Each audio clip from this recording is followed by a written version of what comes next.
Então, de imediato agora chamar o Alan Nuno, nosso colega, né, parceiro aí de longa data, para falar sobre a estratégia de saúde digital, né, o momento onde nós estamos, um pouco da política, né? Então, fica à vontade. Obrigado pela participação, obrigado pelo prestígio aí de estar participando do nosso congresso. A bola está contigo. Obrigado, Diogo. Eu que agradeço. Bom, primeiro queria dizer bom dia a todos e a todas que vieram até aqui hoje para que a gente pudesse fazer esse debate nessa manhã, num congresso tão importante, né? Eu costumo dizer que o congresso do Conasems hoje tem sido o principal espaço, fórum de debate e discussão sobre os rumos do Sistema Único de Saúde no Brasil. Acho que é incomparável, né? Ao longo dos últimos anos, a gente tem avançado muito as discussões, o que é trazido aqui para os congressos do Conasems, como a Marisélia falou logo no início, é o que é a fronteira do debate sobre os principais problemas e necessidades do Sistema Único de Saúde. E esse tema da saúde digital está nessa seara, né? A gente está falando de algo que dialoga muito com vários dos problemas que a gente convive permanentemente em relação àquilo que é a materialização do que está previsto, né, em relação ao que a gente deseja para o Sistema Único de Saúde. E aí eu queria agradecer Marisélia, ao Diogo e ao Conasems como um todo pelo convite, né? A gente sempre vem, sempre atende esse chamamento para que a gente possa aqui compartilhar o que nós estamos planejando, desenvolvendo e qual é o horizonte, né? Onde é que a gente pretende... Está meio ruim? Opa, melhorou. E qual é o horizonte, né? Onde é que a gente pretende chegar? Qual é o planejamento? Quais são as ações? E eu acho muito legal tanto a apresentação do Catão quanto essa fala do Diogo, né, que remete a essa ideia de que existe uma história por trás do que nós temos hoje, né? Não vem do nada. A gente tem aí um acúmulo muito importante, com muitos erros e acertos. E o que nós temos hoje é produto desses erros e acertos. Então é importante a gente fazer esse resgate. Gostei muito, cadê o Catão? Gostei muito desse seu resgate, Catão, porque às vezes a gente esquece também, né? Eu também não tenho uns 30, 40 anos que o Catão tem de ministério, mas eu estou há 15, 17. Então eu também fico muito feliz e emocionado em ver a evolução, né? Tudo aquilo que a gente já conseguiu efetivar não é fácil, tem muita dificuldade.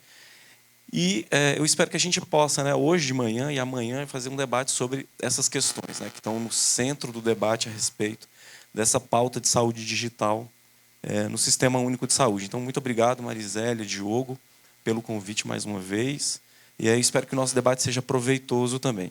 Eu estou aqui, eu vou fazer uma apresentação, já está aí, né? Eu vou fazer uma apresentação em nome da coordenadora geral de inovação e sistemas digitais, ou de informática, a gente mudou agora recentemente a nomenclatura, né, da estrutura institucional do Ministério, agora é informática e informação em saúde, né? A Juliana Zinader, que não pôde estar aqui, ela sempre faz essa apresentação, mas ela está gestante na 33ª semana, não pôde viajar para cá e me designou essa tarefa honrosa de poder fazer essa apresentação para vocês. Então, pessoal, basicamente o que eu vou falar e apresentar aqui hoje é sobre a nossa estratégia de saúde digital e toda a parte de governança que envolve a estratégia. Obrigado. Vamos lá. Agora sim. E toda a parte de governança da estratégia de saúde digital. Isso foi um pedido, uma encomenda também do pessoal do Conasems, para que a gente possa também compartilhar como é que está sendo desenvolvido isso, né? Isso não é uma iniciativa do Ministério da Saúde, muito embora o Ministério da Saúde, de certa maneira, capitaneie esse debate e tem a responsabilidade institucional de coordenar a maior parte das ações e das atividades que englobam, né, a estratégia de saúde digital, mas só é possível, né, a gente tê-la de pé e garantir que ela possa, de fato, se institucionalizar e ser algo que vai para além de qualquer governo. A gente precisa envolver um conjunto amplo de atores que possam garantir, não só do ponto de vista, né, do conteúdo, do aspecto que está relacionado à formulação do que é necessário, tanto no campo público quanto do privado, a incorporação desses atores permite que a gente possa ter maior sustentabilidade nesse processo de implementação da estratégia de saúde digital no Brasil. E aí eu vou compartilhar um pouco como é que a gente está organizando isso ao longo dos últimos 2, 3 anos, mas sempre remetendo também a essa história, esse avanço que a gente conseguiu construir para que nós possamos celebrar, né? A gente sabe das dificuldades, dos grandes desafios que ainda estão postos. A gente não nega isso, a gente reconhece, mas é importante também a gente celebrar parte das conquistas que a gente conseguiu, e eu vou tentar compartilhar algumas delas aqui com vocês mais para o final da apresentação. Então, esse slide aqui, ele fala um pouco dessa história, né? Pegando pelo menos no período mais recente, dos últimos 5, 6 anos, quando a gente foi construindo, formulando o conteúdo que daria essa cara do que hoje é a estratégia de saúde digital para o Brasil, olhando para médio prazo, né? Quando a gente olha que a estratégia, muito embora tenha sido publicada agora recentemente, a gente está olhando para o final da década de 20. A gente está preocupado em garantir um conjunto de ações que estejam extremamente articuladas entre si, porque esse mundo da saúde digital envolve um conjunto de ações e atividades que precisam correr paralelamente, mas que estejam muito interconectados para que a gente possa produzir os efeitos e resultados que a gente pretende. Então, a gente olha para a estratégia, e essa é um aprendizado que nós tivemos também, estudando muito a experiência de outros países que também implementaram suas estratégias de saúde digital e que revelam, né, a importância da gente trabalhar, pelo menos, a médio prazo. Porque, em geral, as ações de governo, as ações de planejamento de governo, estão olhando muito para o ciclo eleitoral. O ciclo de governo dura 4 anos, tem que fazer várias entregas, tem que dar retorno para que possa depois assegurar uma reeleição ou a eleição do seu indicado, a sucessão. Então, olhar para a saúde digital e toda a sua complexidade exige de todos nós, né, que trabalhamos, que atuamos no Sistema Único de Saúde, uma perspectiva, um horizonte um pouco mais longo. Né? Não dá para olhar o que dá para fazer só esse ano, nos próximos 2 ou 3 anos. A gente precisa olhar mais para frente. E essa construção que a gente fez da estratégia de saúde digital está muito embasada nessa concepção, né, que vai para além, entendendo como programas e políticas que atravessam governos. E a publicação da última versão, né, da mais recente, desta que está vigente, materializa isso, né? Aqui é só o histórico mesmo, para poder dizer que a gente tem uma trajetória. Na apresentação, logo depois da Gabriela, que vai suceder, vai falar um pouco também das portarias, né, que foram avançando nessa discussão de interoperabilidade. Enfim, o avanço normativo e técnico das construções relacionadas a essa agenda, né, de integração, de interoperabilidade, de compartilhamento de dados, que vão para além dessa discussão, né? Eu concordo plenamente com o que o Capão falou, a gente tem um certo viés, né, no processo de formulação dos sistemas de informação no âmbito do Ministério da Saúde, muito olhando para a gestão, muito olhando para dados de natureza mais administrativa, que não favorecem, né, a utilização, a recuperação dos dados por parte dos trabalhadores de saúde que estão atuando nos estabelecimentos, para que essas informações também possam ser extremamente úteis para o acompanhamento ao longo do tempo dos usuários, né, para a melhoria da capacidade dos trabalhadores, fazerem melhores diagnósticos e fazerem melhores escolhas terapêuticas para o cuidado dos usuários, olhando para a sua singularidade. Então, agora, nessa história que a gente está construindo mais recentemente, nós estamos dando uma guinada muito importante nessa direção. A gente não abdica de ter dados administrativos que permitem que as gestões, né, tanto federal quanto as gestões estaduais e municipais, possam aumentar a sua capacidade de gestão, de planejamento, de monitoramento, para poder ir corrigindo suas políticas e programas, mas também, sobretudo, eu acho que essa é a maior virada, olhar muito para a possibilidade de garantir que as informações a respeito do cuidado aos usuários possam ser melhor registradas, melhor recuperadas e utilizadas no cotidiano do cuidado. Isso é muito essencial nesse debate.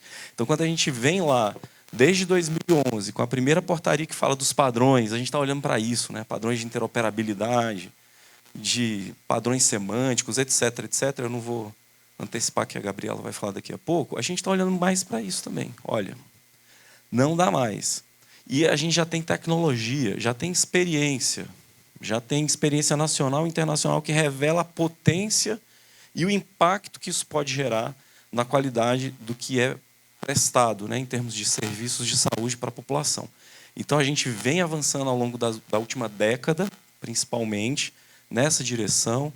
O Catão falou ali, né, que a gente já tem mais de 80% dos nossos estabelecimentos de atenção primária já utilizando alguma ferramenta de prontuário eletrônico, grande maioria usando a estratégia do ESUS APS, né, que foi que carreou muito esse debate, mudou a lógica e a dinâmica do próprio mercado de prontuário eletrônico para atenção básica no país como um todo, e trouxe aí um avanço, talvez, né, num ritmo mais lento do que nós desejaríamos, mas se a gente olhar para 7, 8 anos atrás, nós tínhamos menos de 15% das UBS usando prontuário eletrônico, hoje a gente já tem mais de 80%. A gente ainda tem aí quase 20% para conseguir chegar lá. Mas tudo isso revela, né, o quanto que esse esforço que a gente está fazendo no âmbito desse debate de uma saúde digital tem sido importante e significativo. Então, nós conseguimos publicar recentemente, com a ampla participação da sociedade, envolvendo não só os gestores, mas envolvendo também o Conselho Nacional de Saúde, para que a gente pudesse publicar uma nova política que tivesse antenada, conectada com aquilo que há de mais moderno em relação às necessidades de implementação de uma estratégia de saúde digital no Brasil e a própria publicação da estratégia, que daqui a pouco eu vou falar um pouco mais.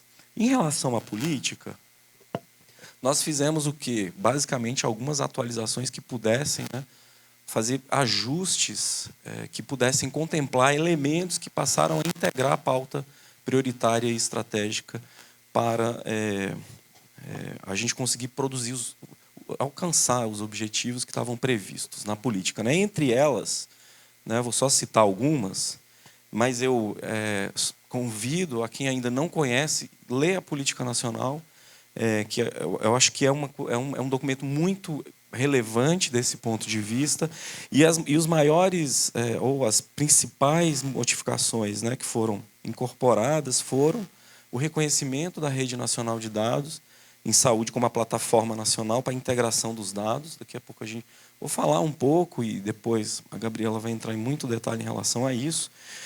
Além disso, aprimorar a governança no uso da informação. Esse tema da governança para a gente também é absurdamente essencial, porque a gente está, né, nessa linha do que eu disse, que a gente precisa garantir sustentabilidade ao longo do tempo da estratégia, da política.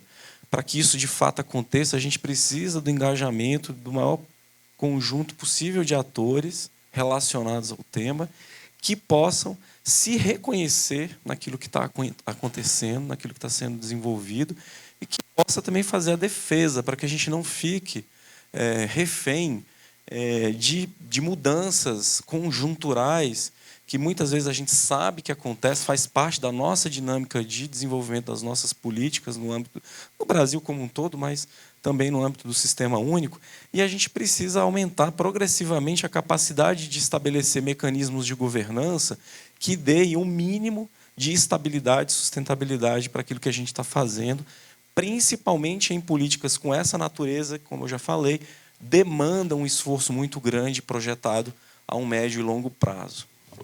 Além disso, né, conectada à Lei Geral de Proteção de Dados, que já está vigente, então a gente fez todo um debate. Tem ainda muito desafio em relação a isso, para que a gente possa implementar as medidas necessárias que assegurem efetivamente tudo aquilo que está previsto na lei, e esse é um desafio de todos nós, né, do Ministério, dos municípios, todo mundo está vivendo isso, a iniciativa privada, e a política traz esse elemento como algo estruturante também para que a gente possa desenvolver as ações de saúde digital. E também, né, fortalecer os modelos de monitoramento, auditoria e avaliação para os avanços e necessidades de soluções de saúde digital.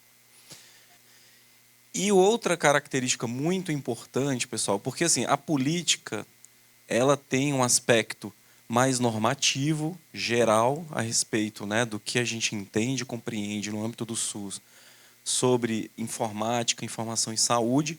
E nós temos a estratégia de saúde digital, que ela tem uma característica de ser um documento mais operativo, onde define prioridades, onde define ações, onde já delineia questões mais concretas que vão viabilizar aquilo que está previsto na política.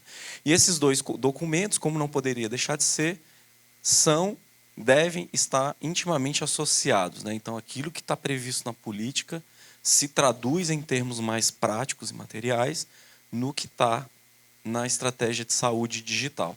E a estratégia de saúde digital, ela foi muito... o Catão falou também do FAP. A gente fez o FAP tem cerca de 3 semanas, né? Foi um primeiro evento que a gente fez de ampla participação para rediscutir elementos associados às necessidades de avanço, acúmulo e ajuste na própria estratégia de saúde digital.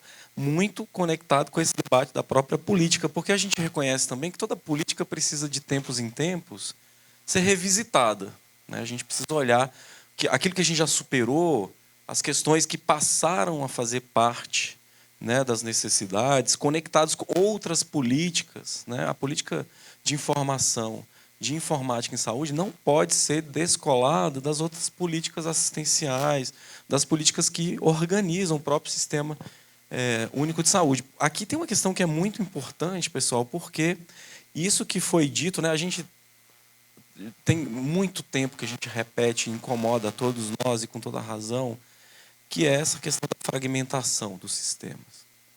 Né, nós temos muitos sistemas, não se sabe nem quantos.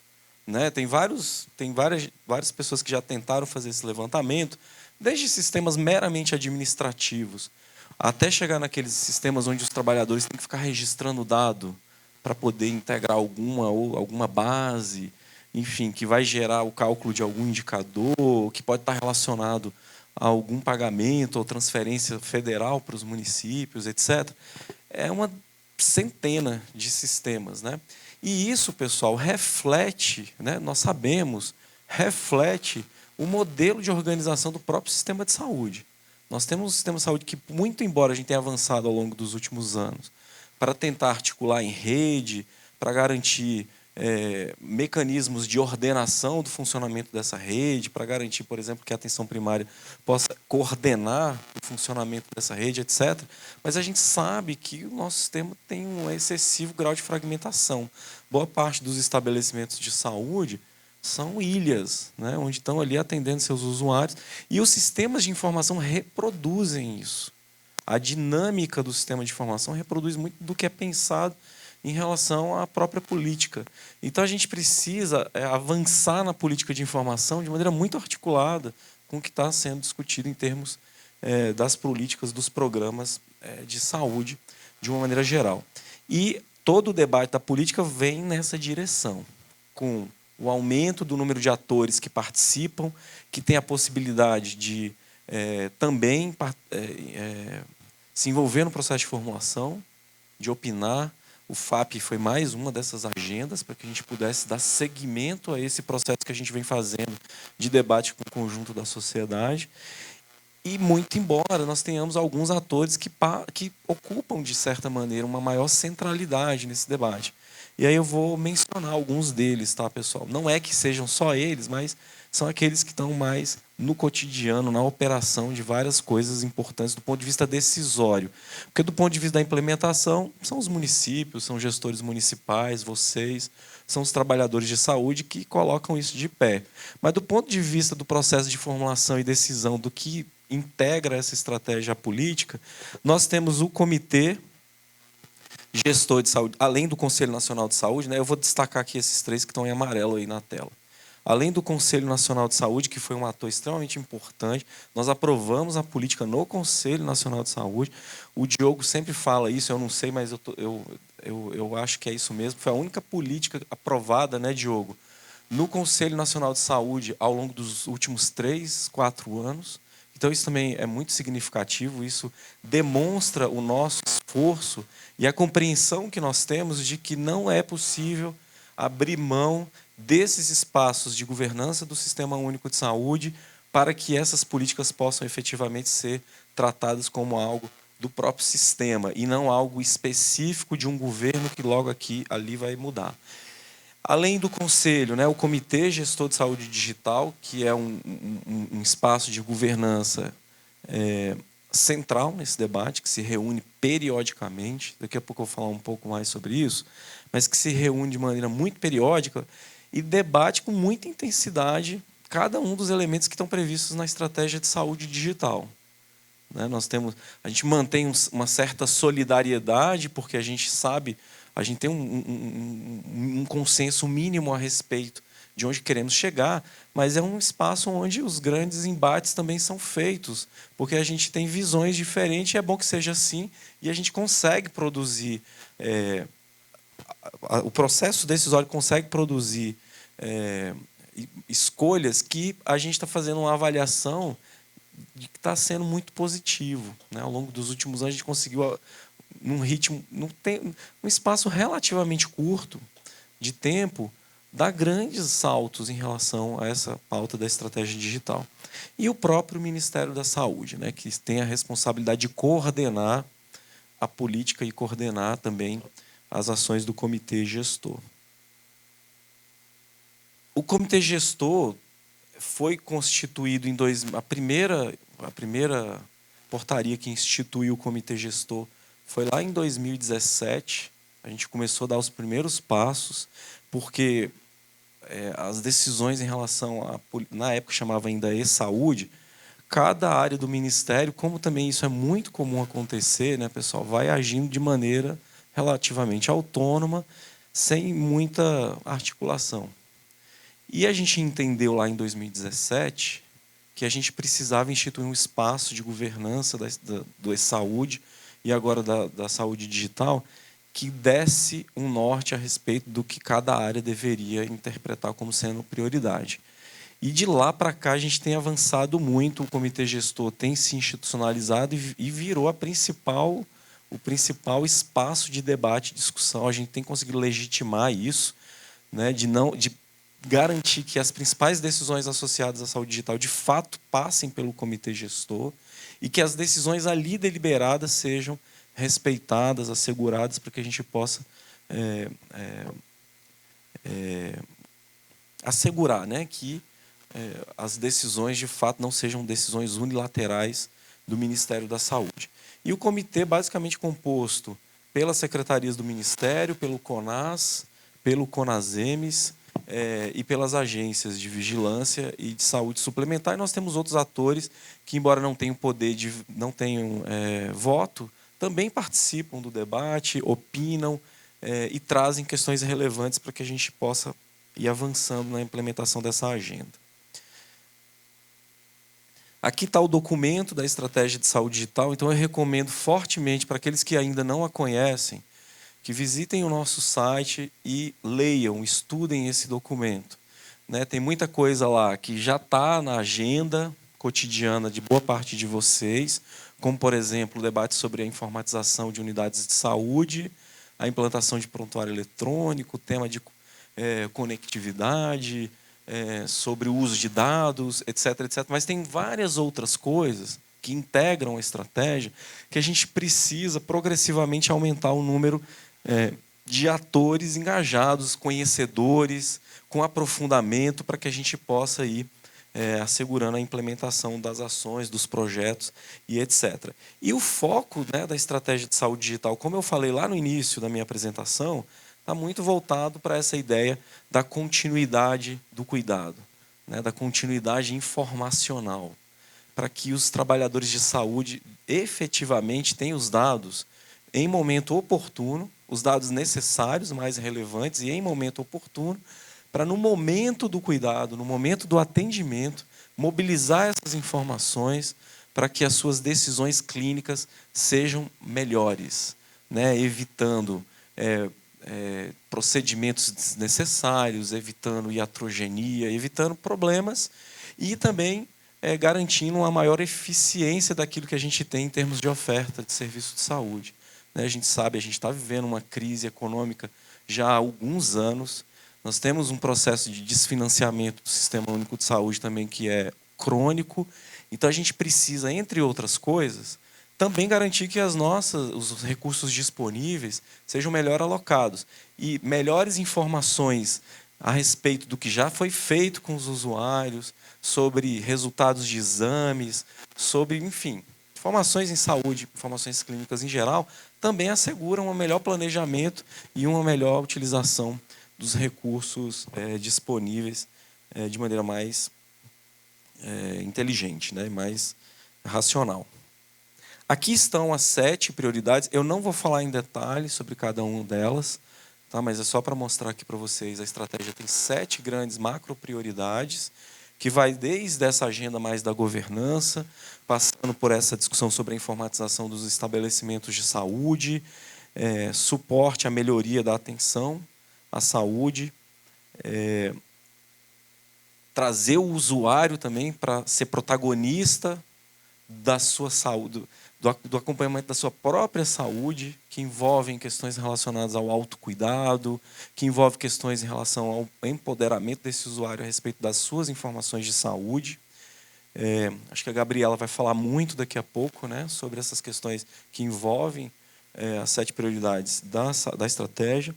Formação e capacitação dos recursos humanos, porque também isso é altamente relevante. Nós precisamos ter trabalhadores e gestores que conheçam detalhes associados a isso que a gente vai debater aqui nesses 2 dias, porque senão a gente também vai ter muita dificuldade em implementar essas ações, né? Não basta colocar lá uma nova ferramenta e partir do pressuposto que os trabalhadores e até mesmo os gestores, os profissionais que estão coordenando, por exemplo, um nível de atenção, vão automaticamente compreender as possibilidades do uso daquilo ali. A gente precisa o tempo inteiro, assim como a gente precisa treinar, formar, fazer oferta de educação permanente para os gestores melhorarem a sua capacidade de gestão e também para que os trabalhadores possam fazer melhor o cuidado, a gente precisa olhar para essa agenda da estratégia de saúde digital como algo estruturante para que a gente possa melhorar o que a gente entrega em termos de cuidado para a nossa população. Além do ambiente, a 6ª prioridade é o ambiente de interconectividade, que aí passa por esse debate da troca de informações clínicas entre os diferentes níveis de atenção, entre os diferentes estabelecimentos, entre estabelecimentos que usam sistemas completamente diferentes, para que a gente possa fazer com que essa infinidade de sistemas que existem por aí possam efetivamente conversarem, né? Então, para isso, a gente precisa definir vários padrões, a gente precisa garantir que a informação que é registrada em um lugar possa ser lida em outra, e é isso que daqui a pouco a Gabriela vai falar mais. Por isso que eu estou passando um pouco mais rápido. Além do ecossistema de inovação. Além disso, também está previsto na política o monitoramento e a avaliação da estratégia digital. Aí aqui nós temos alguns documentos que também, mais uma vez, eu recomendo fortemente que vocês leiam, para que vocês entendam, para que vocês saibam o que a gente já conseguiu avançar, o que está previsto, quais são os próximos passos. A gente já tem 2 relatórios de monitoramento da estratégia de saúde digital. Nos próximos 2 meses a gente deve lançar o 3º relatório. Estamos trabalhando nessa agenda, né, Marisele, de formulação de novos indicadores que sejam ainda mais sensíveis e potentes no que diz respeito à capacidade de a gente monitorar o que nós estamos fazendo. E nós temos também os boletins do Conect SUS, que são boletins mensais, que trazem transparência para aquilo que está acontecendo o tempo inteiro, no âmbito da estratégia de saúde digital. Isso tudo, daqui a pouquinho eu vou mostrar no site onde é que vocês vão encontrar. Já está aqui. Então, nós temos o site de saúde digital, está lá no portal do Ministério da Saúde. Então, vocês podem entrar lá. Nós temos aqui uma área de materiais.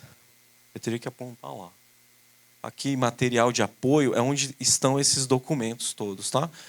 Aqui na 2ª linha, terceiro ícone aqui, material de apoio, é onde estão lá os documentos, a política, a estratégia, esses documentos de monitoramento e avaliação, os boletins do Conect SUS e outros documentos de apoio que são relevantes, né, para que vocês não só entendam, acompanhem, também adotem medidas associadas ao que está previsto na estratégia de saúde digital. E além das outras questões, né, que envolvem também o que está previsto, né? O Conect SUS e etc. Então, visitem, explorem e também nos deem retorno, né? A gente precisa, melhorando também a nossa capacidade de comunicação, de ofertar esses materiais, essas informações num formato que favoreçam o trabalho de vocês, né? A gente está muito preocupado com isso. A gente tem que ficar o tempo inteiro interagindo para que a gente possa ter o retorno sobre os ajustes nesses materiais que a gente disponibiliza para vocês. E aí agora, já indo mais para o final, também não vou entrar muito em detalhe, pessoal, em relação ao Conect SUS, porque o nosso colega lá, o Josélio, ele não está aqui agora, mas ele vai estar aqui amanhã de manhã e ele vai falar também sobre as ações de disseminação das informações. O Conect SUS está entre elas, ele vai entrar em detalhe, mas eu só vou falar aqui mais ou menos de maneira breve, porque eu sei que boa parte dos que estão aqui hoje talvez não possa estar amanhã, mas se puderem, estejam, porque aí o Josélio vai falar com muito detalhe e mostrar, né, como é que está esse processo de implementação do Conect SUS Cidadão e do Conect SUS Profissional, que é onde a gente já tem ofertas concretas disponíveis em operação para o uso tanto dos nossos cidadãos quanto dos nossos profissionais de saúde.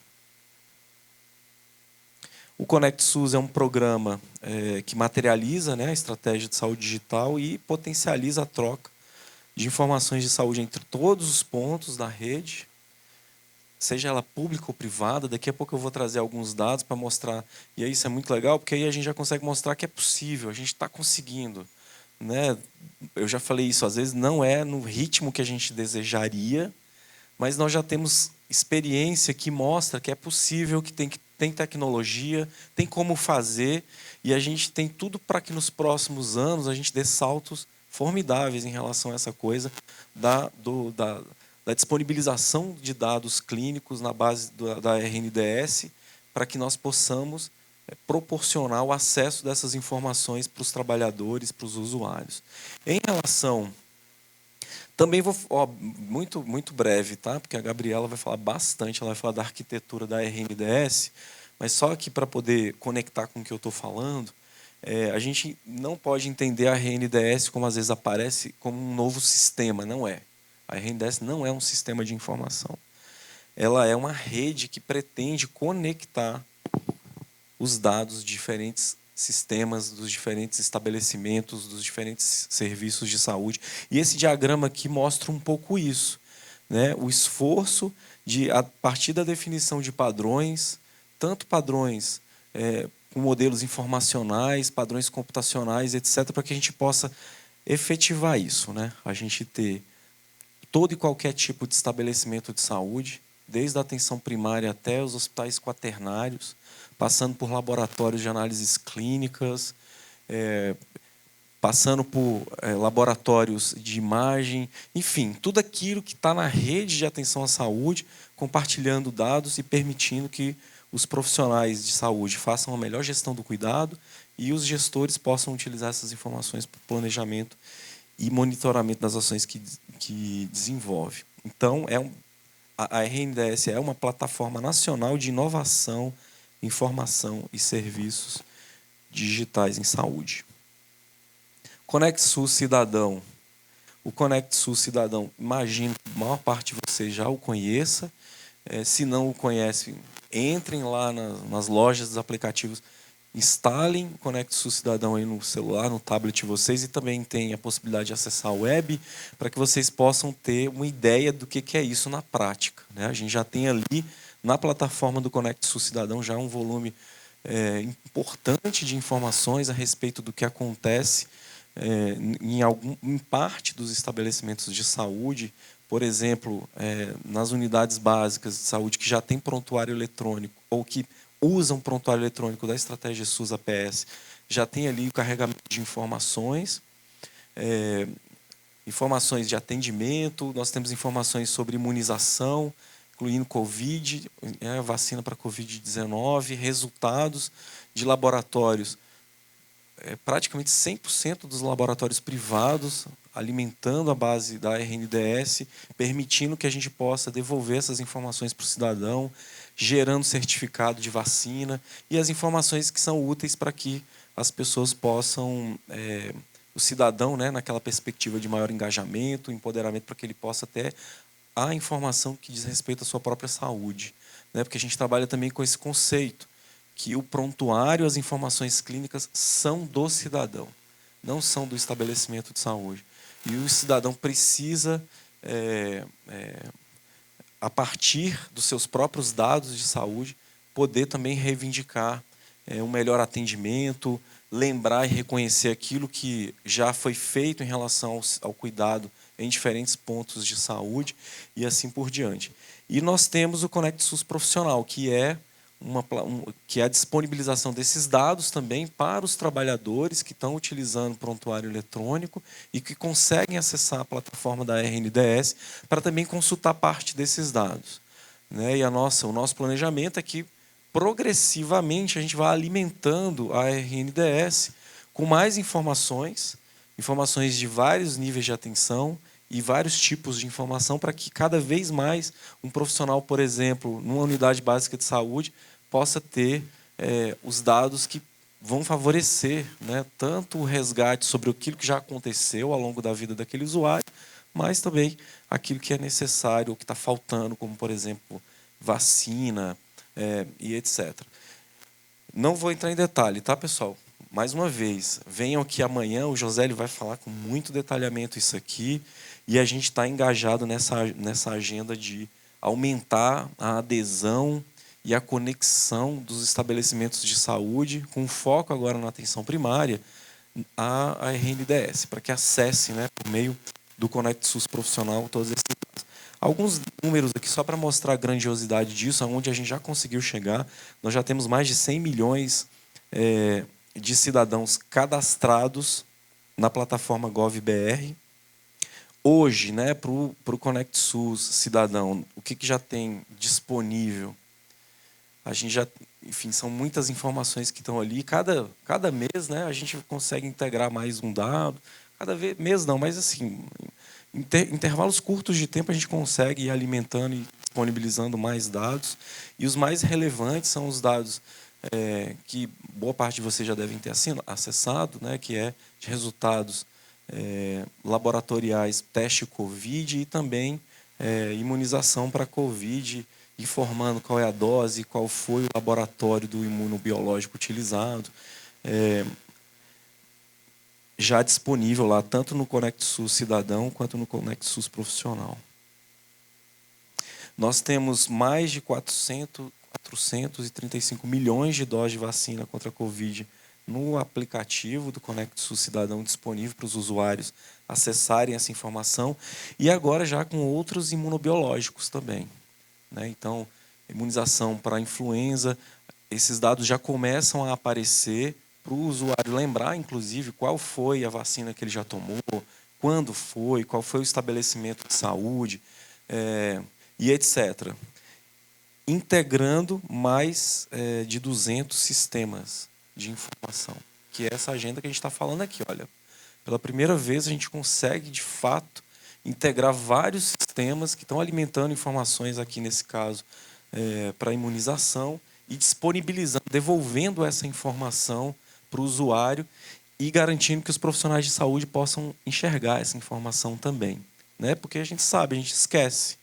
A gente, às vezes, tomou vacina já faz bastante tempo, não lembra quando foi, perde esse histórico. As cadernetas ou os cartões de vacina a gente também perde.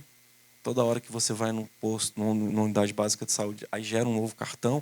E agora não, a gente está conseguindo consolidar numa única plataforma informações que vão garantir, ao longo da vida do usuário, a disponibilização dessas informações. E nós temos mais de 24 milhões de resultados de exames para testagem de Covid-19, também no aplicativo, integrando mais de 500 laboratórios privados.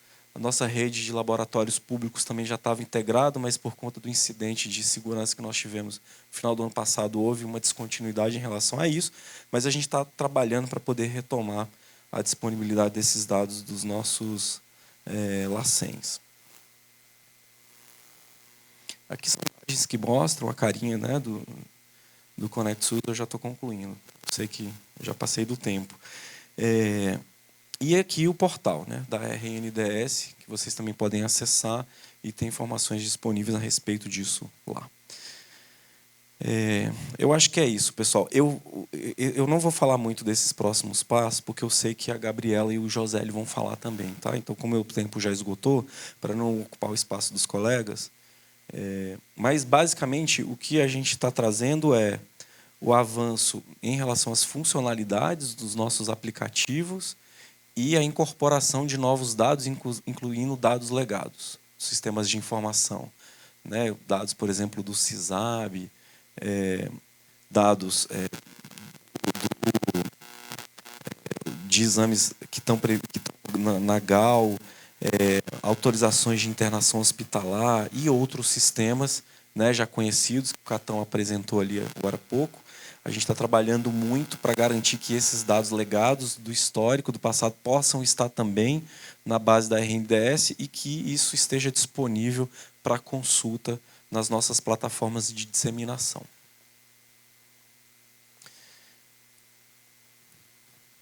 Estou acelerando, porque o tempo já esgotou. E, por fim, né, essa estratégia que a gente tem trabalhado para ampliar o uso do Conect SUS profissional. Desde 2020, a gente começou fazendo um piloto no estado de Alagoas, conseguimos avançar bastante na conexão desses estabelecimentos de atenção primária para o acesso via Conect SUS profissional, com o que a gente chamou, né, convencionou chamar o botão da RNDS, dentro da aplicação do eSUS APS, e de lá para cá a gente tem só evoluído, aumentado o número de estabelecimentos utilizando, acessando esses dados da RNDS via o Conect SUS profissional. Esse ano nós fizemos, no final do ano passado fizemos oficina em Alagoas, esse ano nós já fizemos no Rio de Janeiro. A gente fez também oficina no estado do Amazonas, agora mais recentemente nós fizemos no Rio Grande do Norte. E estamos com planejamento para poder continuar com essa agenda, levando para todos os estados. Tivemos que interromper por conta do período eleitoral, mas a partir de novembro a gente retoma, já prevista a oficina no estado do Goiás, depois o estado do Paraná, e todo o nosso planejamento é que para 2023 a gente consiga levar essa discussão para todos os estados, visitando os serviços de saúde, dialogando com vocês, gestores, para discutir com muito detalhamento como é que a gente consegue, de fato, implementar essa conexão dos estabelecimentos de atenção primária com a RNDS, para os profissionais possam acessar esses dados.